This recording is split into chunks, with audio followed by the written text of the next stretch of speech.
Husker fans. Sam McKewon with the Omaha World-Herald and Husker Extra here on a Tuesday press conference. Coach Joseph and some players just talked, and it's pretty clear that they are not enjoying, per se, last week's win against Rutgers. They have moved all the way on very quickly. It is a big game week. You can kind of tell as Nebraska plays Purdue. Purdue currently a double-digit favorite over the Huskers, and there's reason for that.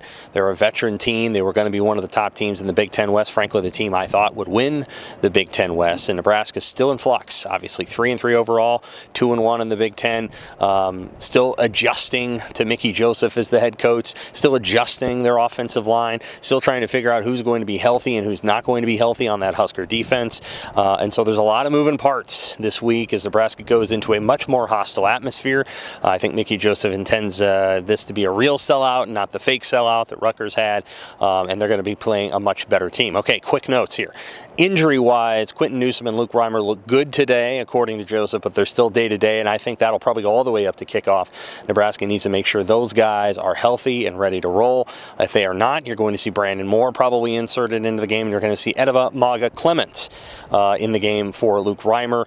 We'll see how that all turns out. I think it's kind of interesting. Gabe Ervin is banged up. He's the number 2 running back behind Anthony Grant. Frankly, I think Gabe could have helped them on Friday against Rutgers, but he did not play, and he's dealing with a lingering toe issue, and Mickey Joseph said, hey, I'm not going to play a guy if he doesn't think he's ready to go, and apparently Irvin did not think he was ready to go Friday, so we may see him again this week. Tommy Hill has permanently moved from cornerback to wide receiver. If he hasn't permanently moved, he's not going to be moving back this week, even though they may have cornerback depth issues. And Isaiah Garcia Castaneda has left the team. He entered the transfer portal pursuant to the that little rule that you're allowed to 30 days to enter the transfer portal after a head coach get fired.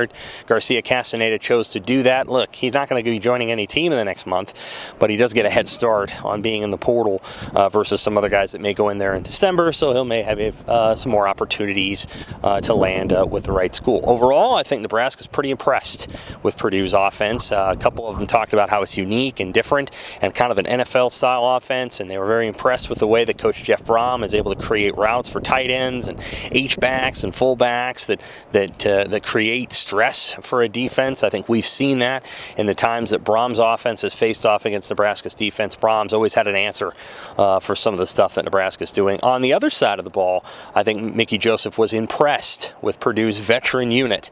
Casey Thompson said that Purdue's secondary has a lot of length and a lot of seasoning and a lot of skill. Obviously, Purdue's got one of the better run defenses in the country, and so that's a pretty good unit from front to back. I mean, it's just a tough group, and so Nebraska's going to have its hands full. This is probably the best defense that Nebraska's faced this year, either this one or Rutgers, and they didn't play very well against Rutgers. And honestly, I think Purdue's defense is better, and so the Husker offense is going to have its hands full.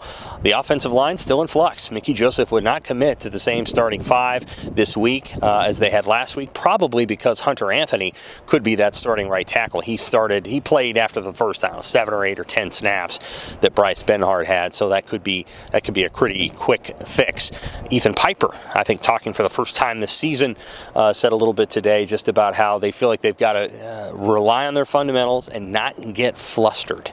When Rutgers is doing a bunch of different stuff on defense. Purdue's going to do the same thing, folks.